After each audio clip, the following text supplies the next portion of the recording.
Hey, welcome back everybody. So this is episode 4 of my Clockwork Empires Alpha 46 playthrough. Again, I've skipped ahead a little bit from where we left off last episode. Just a little bit. I've built the Barber shop here, where my many wounded colonists can seek relief from their injuries, and I've begun construction of the Textile Workshop.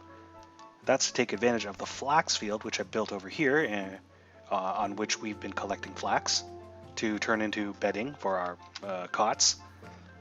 Now the foreign office here is humming away, generating favor for the empire here. So when I save up a bit, I may request one of these favors, perhaps. This is the ceramics workshop. It's currently not staffed at the moment, it is staffed, but it's not currently producing anything because I've got the minimum level of bricks I already need. The vicar and the congregant have been kind of inefficiently doing their jobs, so people have been giving confession. And I've just discovered overlooked supplies. It seems we overlooked hematite, flax straw, clay, stone, and sphalerite. Now I built the airship docking tower here, so all airdrop supplies will land around the vicinity of this pylon instead of in the middle of town and beaning my colonists. I also built stockpiles around the tower. Now this is specifically because I want to start a fire. So I've changed the filter on these stockpiles so that it will only accept weapons and manufactured resources. And that's because the barrels of gunpowder count as manufactured resources and landmines count as weapons. So when I get any of those, I'm going to store them around the pylon here, and then subsequent airdrops will hopefully drop on them, causing them to explode, causing fires to start. And for that same reason, I've disabled those same types of resources on the interior stockpiles here in town. So we'll see how that goes. And also, I have a new bandit encampment somewhere. Yep, so we're just going to pick up and play from here. Again, I am suffering a bit of an overseer shortage. So I'm not going to have enough people to staff the barber. Wait a second. I'm going to have enough. I have a barber, but I'm not going to have enough people to staff the textile workshop. If that's okay, I think I can move over the crew from the ceramics workshop. One thing I should mention, Mr. Meow has indeed been stuck in this spot for several days now. He is overwhelmed by sadness by constantly looking at the gravestones of his old friends. But Jeff back home paid him a visit, and now he feels better about that. One thing, he's unfortunately unable to either sleep or eat. So he's been there 3 days, suffering severe starvation and sleep deprivation. I suspect he's going to go mad and die. So this is a bug. I mean, he's not been able to move from this spot. I suspect what happened was he was walking through this exact square when this gravestone came up, thus trapping him there. So, I'm sorry, Mr. Meow. Looks like you're going to come to a ignominious end. Now, we have someone waiting for treatment in the barber shop, and here's the barber. So, did he get treated in the meantime? Oh well. Look at the barber's fancy suspenders and red bow tie, huh? Even has a stripy barber pole. Now, I'm not going to actually be able to finish this textile workshop until I get more stone. I've only got a little bit of stone here, just enough to finish a textile workshop, but I've also got this additional oven here, also waiting for stone, which actually means I'm going to be short one stone. Yeah, that secondary stone quarry, it's rapidly running short. I'm going to have to find a new source of stone soon. Actually, there's a mineralogy report node here, so if I send a naturalist here, more likely than not, the naturalist will discover that building a mine here will create a mine that produces stone. So actually I'm probably okay for stone. Now I can't actually build a mine because I don't have any... Wait a second. Yes, I do. I do have iron ingots. Starvation. Yes, Mr. Meow is starving, alas. I can't help you if you don't want to walk over to where all the food is. Speaking of the food situation, I think we're doing okay. Although The town population has grown significantly in the last few days. So although we have a lot of corn, it's getting eaten very quickly. I might consider opening up a third plot for farming, or I might just convert the flax field to an edible crop. Because we do have 15 flax straw. You know what? I think I'll do that now. No point in growing any more flax until I can use it. Let's make this one corn as well. So the way farming works, it's most efficient to have a moderate to large size farming plot, which you then assign to a single work crew which is devoted to farming.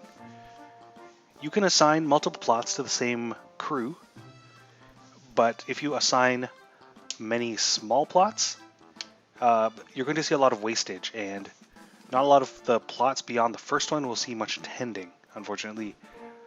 And that's because plots don't see a given crew will not move on to tend a second plot until there's absolutely nothing to do on the first plot. And of course, since you're growing plants and you have to tend to them every like 15 seconds or something, it will almost never be the case that the first plot requires no attention whatsoever. So general rule of thumb, build big plots and assume the crew there will only have time to attend to one plot. I really do need more beds in town. I'll get around to that.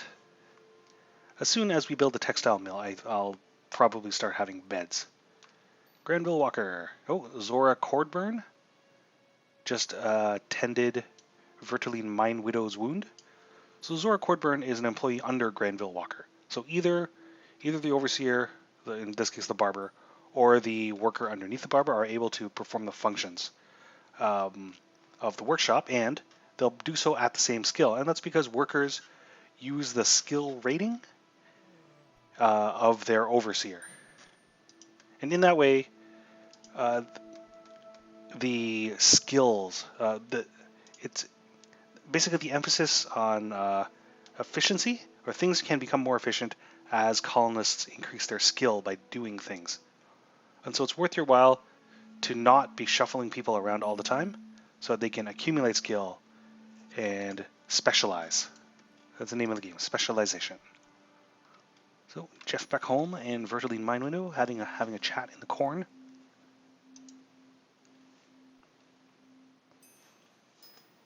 I think the next thing I might build, maybe I will, I might build a naturalist's office just so I can survey that stone node. As you can see, we've accumulated 7 favor with the Empire. Soon I might be able to purchase an additional work crew, maybe. I might build chemists, just so I can start making things like gunpowder and explosive things. Or I might, I think I'm going to need stone before I can build a chemist's. Yeah, I think I'm going to have to build that mine first. So build a mine, I'm going to need this iron ingot. I've already got some hematite. Alright. Of course, staffing is going to become an issue. I already don't have enough people to work all of my different offices. Let's flatten out this land a little first. You know what? No, I don't need to do that.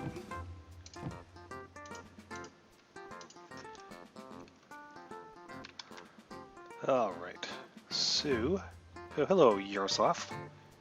Going to mine some, haul some stone back to town for me.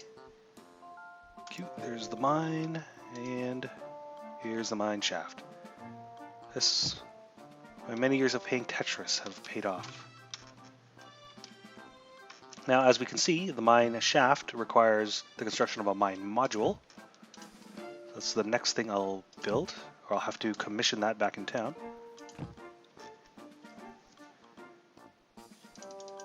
Actually, let's do that now. Here's a mine shaft in a box. So require 1 ingot and 3 planks.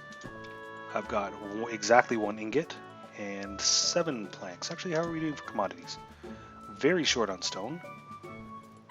Probably need more logs. And we're running short of food. Okay. Let's do some foraging. And gonna have to do some logging. Fortunately, there are a lot of. I was fortunate that there were a lot of good quality trees in the nearby vicinity. Oh, 2 more immigrants. Oh, I was incorrect. This mine shaft will produce hematite, cubes of clay, and cubes of clay. So this will not produce the stone I'm looking for. Oh dear, I'd better find some actual stone then. Well, time to send off the... rally the squad. Let's say... send you guys over here and see, maybe we'll find some stone over there. Mr. Meow, still holding on, I see.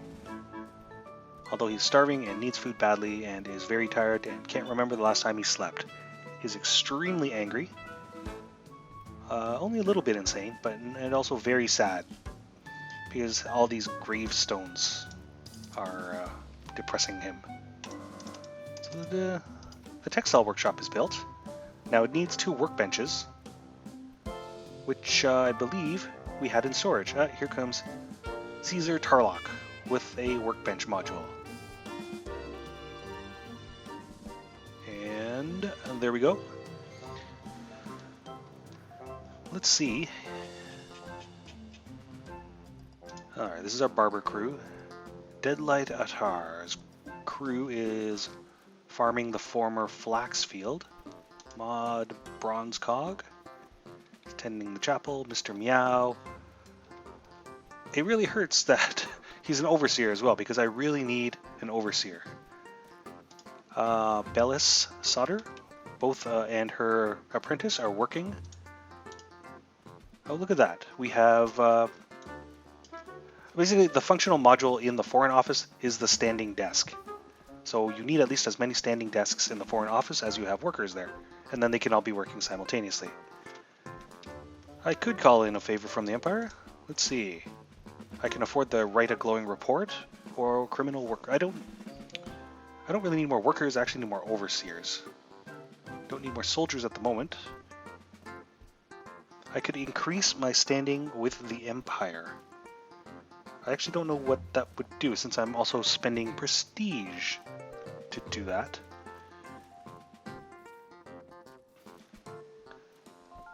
You know what? Let's have you write a glowing report. Okay, standing with the Empire should have been improved, and now I'm going to switch to have you work on improving relations with the bandits. And these are actually some really interesting options. Although I have some, what's going on here? Oh, Mr. Meow. I think we all saw that coming, actually. Mr. Meow has died in the graveyard. On the right side, we've found some overlooked supplies. More sphalerite, clay, and malachite. Oh, Mr. Meow, you died as you lived, in the graveyard. And of course, the game is telling us Mr. Meow's work party, which consisted only of himself, has been abandoned. Oh. We'll see to it that he receives a proper funeral. Alright, so the mine is... well, okay. Had notification that the mine structure has been complete. Still awaiting the mine shaft. Has that been constructed yet? Yes, it has. Oh, that was fast. So, Uriah Gear Irons. Huh. I guess he got added to Mr. Meow's squad shortly before he died. Where to assign you? But I'll always use more hands in the farming.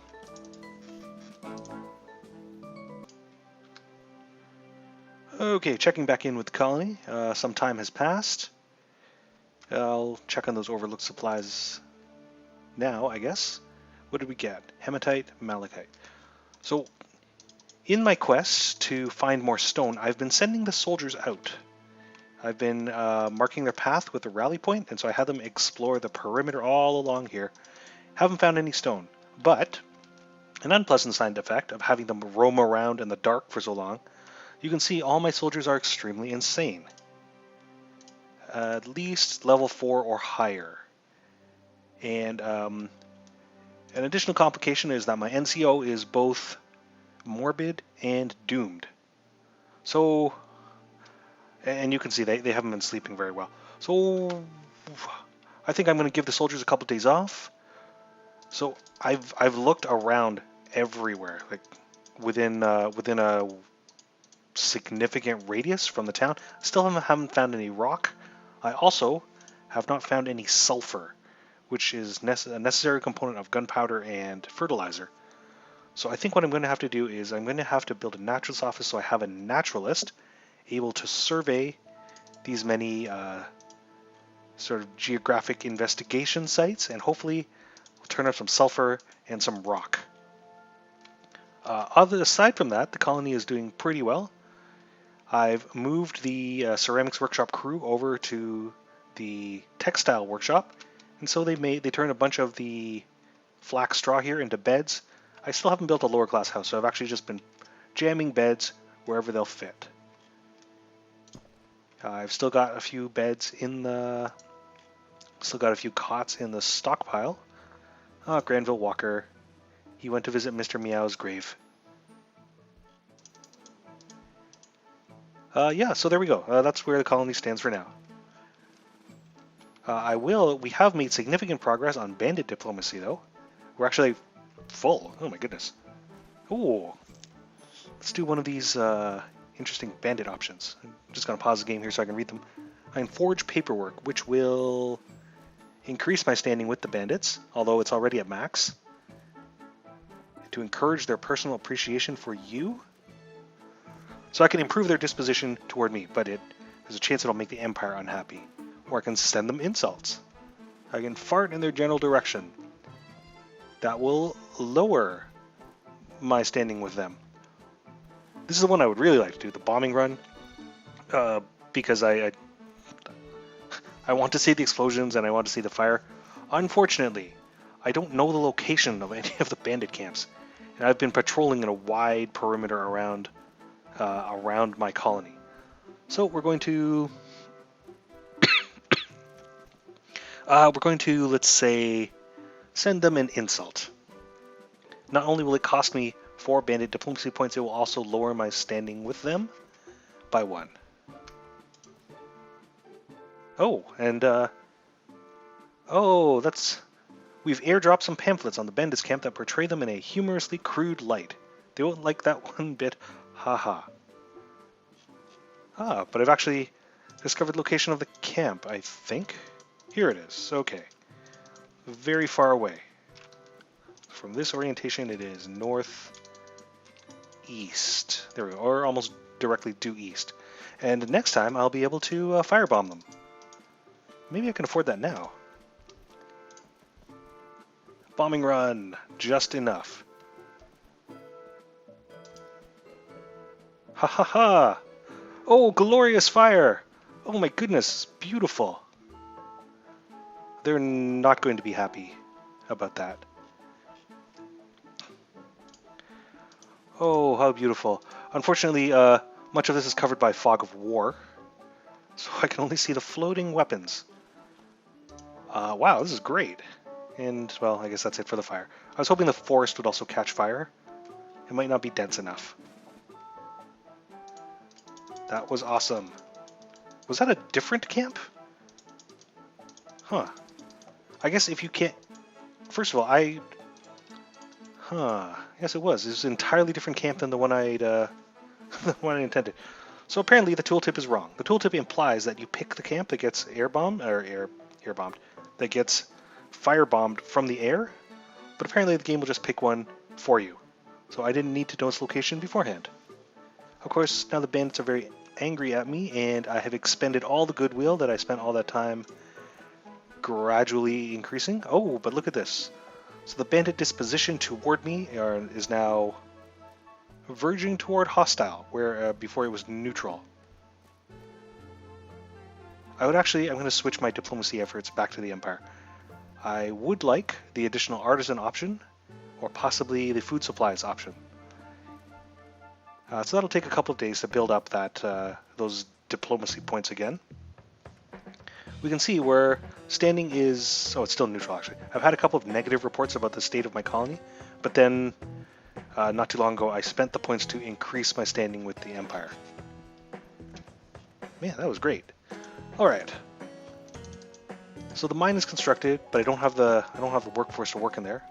Same goes for the chemists, although I also don't have the raw materials to do anything in there. Textile mill, still busy churning away, making cloth bolts. So I've got 6 cloth bolts in here. I may as well queue up 5 more cots. So the next building I'm going to need will probably be the naturalist's office, which I can't build. And that is because I need stone.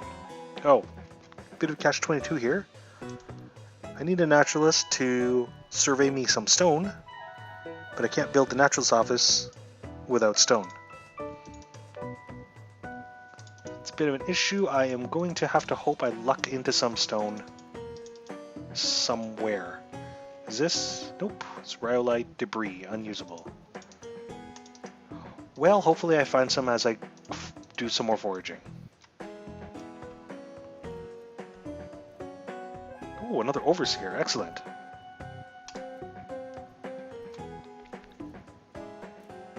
Where to put you? I guess I don't need bricks.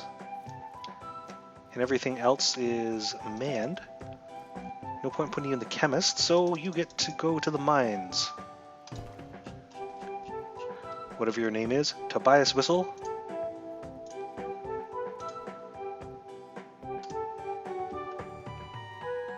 Now, one new thing about the mine is that it actually has depths. Oh, good. More immigrants. Get to work. So you can mine. Basically, each level of the terrain has a yield, right? An amount of stuff it will yield up. And as you use it up, you'll have to keep digging lower and lower. I don't know what that means. I don't know what the implication of that is for the game long term. Oh, a message from the ministry. I'm getting a commemorative bar of gold because I've exceeded 30 colonists and also an autosave.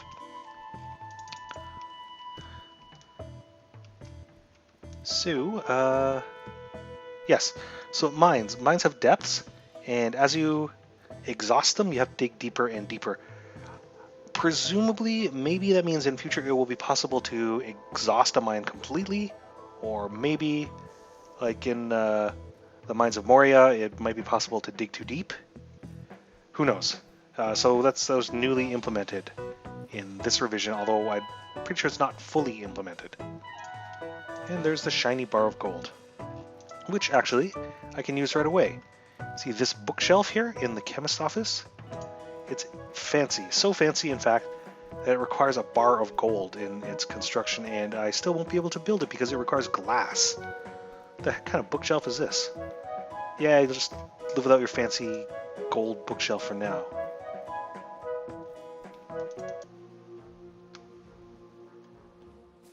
And we're back. It's the night of the 31st, and as you can see, things with the fish people are not going well.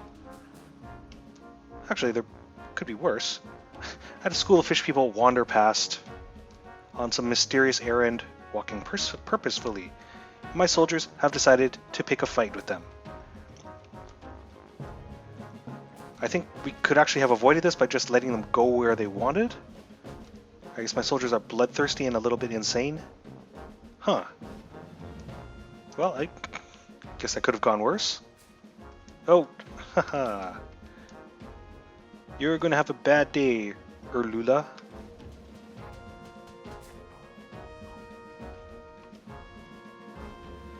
That wasn't too bad. I actually don't know what those fish people were doing. Oh, they're menacing my miners. Absalom Cord. We'll remember you fondly. Was he my mining overseer? No. What is he even doing there? Oh well. Oh, I can see a little blooms of blood as they reduce him down to long pork. One thing I am going to do, you'll notice the long pork is shaded slightly pink. It might be kind of hard to see. If you highlight them, that's because they are forbidden to my colonists by default. Human meat. I can change that to claim them, although I wouldn't want to do that because I don't actually want my colonists collecting human meat and then eating it. But you can do the same thing with weapons that bandits drop and supplies. They initially start off as forbidden, but if you can find them, you can actually claim them in the same way. And where are you going to buy as well? Oh, he's my miner. And Iolanthe Ironson is probably going to bury that unfortunate colonist. So I've got a couple of fishman corpses here. I'm going to bury them. I'm going to have my colonists clean up the bloodstains. I hope the fish people are gone. Oh, they left him a skeleton. They must be piranha fish people.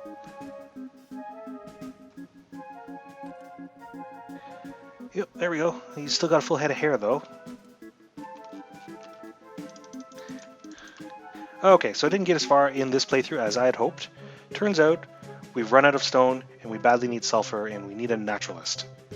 Otherwise the colony is doing pretty well. We're doing quite well, in fact, in terms of food. And I've managed to staff every single one of my workshops.